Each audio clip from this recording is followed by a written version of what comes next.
Hi everyone, and welcome back to the channel. Today, we're diving into one of the most dramatic twists in recent Formula One history. A story filled with passion, frustration, redemption, and the kind of bombshells that shake the sport to its core. Lewis Hamilton, Ferrari, Monza, three names that carry weight, history, and expectation. And just when the tifosi thought they had seen it all, Hamilton dropped a revelation that electrified Italy. But before the echoes of Monza had even faded, another shocking statement shook the paddock. This time from the man who knew him best, Toto Wolff. Together, these moments tell a story that could define Hamilton's legacy, test Ferrari's strength, and perhaps even change the future of Formula One itself. So stick with me, because this isn't just about racing. It's about risk, reputation, and the pursuit of glory. And by the end, I'll ask you, did Hamilton make the right move? Or is his gamble already falling apart? Starting 10th on the grid after yet another penalty, Hamilton drove like a man reborn. Precision overtakes, perfectly timed moves, relentless aggression. Every action was measured. Every pass ignited the grandstands. He clawed his way up to 6th place, and when the checkered flag fell, it wasn't just the result that mattered. It was what he revealed afterward. Climbing out of the Ferrari, Hamilton admitted something that stunned even his most loyal fans. He said he felt completely on top of the car for the first time. He was happy with how it handled, how the overtaking felt natural, and most importantly, he said he finally felt at home in red.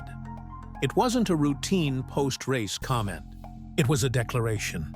For the first time, Hamilton said the car felt like an extension of himself, that the Ferrari was no longer a burden, but a weapon he could bend to his will. And for the tifosi, who had been waiting months for a sign, this was the moment. Their hero finally looked comfortable, finally sounded confident. Monza wasn't just another race. It was the turning point. The grandstands erupted. Every overtake had already sent them into a frenzy. But hearing Hamilton speak with conviction, seeing the pride in his demeanor, this was the sign they had been desperate for since his arrival. Hamilton went further, speaking not just about the car, but about the fans themselves. From the very first lap, he said he felt surrounded by nothing but red. The passion of the tifosi reminded him of Brazilian football. Loud, relentless, and deeply emotional. And rather than feeling pressure, he said it fueled him. He admitted the chants of "Hamilton! Hamilton!" gave him goosebumps. For a man who has raced in every corner of the world, to say that Monza gave him something unique revealed just how much he had bought into Ferrari's world. Pundits quickly took notice. Karun Chandok compared it to Silverstone, where Hamilton always seems to find another gear when powered by his home crowd. Nigel Mansell, famous for thriving on people power, was brought into the conversation. At Monza, Hamilton looked like that kind of driver again. This wasn't about finishing 6th. It was about momentum, belief, and unity between a champion, a team, and its fans. A promise that maybe, just maybe, the fairy tale could still come true. But just as the tifosi dared to dream, Toto Wolff spoke, and his words cut like a knife. Wolff revealed that Hamilton's move to Ferrari wasn't just about passion or the allure of racing in red. It was born out of frustration that had been simmering at Mercedes for years. Cracks had appeared in what once looked like the strongest partnership in modern Formula One. Hamilton needed a new challenge, Mercedes needed a reset, and Ferrari's offer, big money, a fresh environment, and the emotional pull of restoring the Scuderia to glory, was irresistible. But here's the sting. According to Wolff, nothing has changed. The reasons Hamilton left Mercedes are still true today. Only now Ferrari hasn't delivered. 16 races into his time with the team, he still had no podiums, no victories, and none of the momentum that was promised.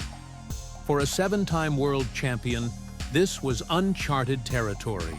Wolff even likened it to Michael Schumacher's underwhelming return with Mercedes in 2010, a legend stranded in a car that couldn't match his talent. Wolff's revelation didn't just raise eyebrows, it raised questions about legacy. Had Hamilton miscalculated? Was the dream with Ferrari nothing more than a trap? Could the greatest driver of his generation actually see his legacy tarnished by this gamble? Ferrari hadn't just signed him for speed. They brought him for leadership, for the aura of a man who could transform a team. Yet instead of triumph, Wolff suggested this chapter might be remembered for frustration. A champion caught in the wrong place at the wrong time. And Wolff's opinion mattered. He wasn't just any critic. He was the man who had stood beside Hamilton through every victory at Mercedes. If even he doubted the project, what did that say about its future? At Mercedes, Hamilton had been the cornerstone. The car was built around him. Yes, there were frustrations. The failed zero-pod concept, the lack of competitiveness. But he was central. His voice shaped the team. At Ferrari, it has been different. The SF25 felt alien. Hamilton had to adapt his natural style, braking later, pushing harder, sacrificing the flowing rhythm that defined his greatness. Meanwhile, Charles Leclerc, born and bred in the Ferrari system, drove it like it was made for him. The contrast was glaring, and Hamilton knew it. Wolff's harshest comparison was that Hamilton may have left Mercedes too soon. The 2026 regulations promise the biggest reset in decades, and Mercedes is already laying the groundwork.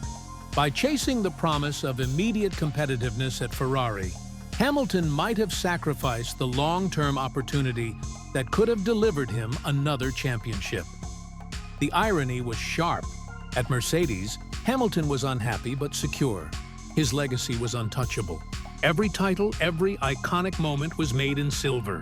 At Ferrari, he has passion, he has the adoration of fans, he has the romance of racing in red. But he doesn't yet have results. And now Wolff has said the unthinkable. If Ferrari fails to deliver, nobody may remember this chapter at all. To suggest that the greatest driver of his generation could be erased by a gamble gone wrong was extraordinary. Yet for all its sting, Wolff's verdict wasn't just criticism. It was a challenge. The man who shaped Hamilton's golden era at Mercedes has essentially dared him to prove that leaving Brackley for Maranello wasn't a mistake, to show that the dream of Ferrari glory isn't dead, but waiting to be seized. Hamilton himself has hinted at the same. He knows podiums must come soon. Patience isn't infinite. Ferrari's structure is fragile, with key people leaving. But the fight isn't over. And after Monza, Hamilton looks recharged.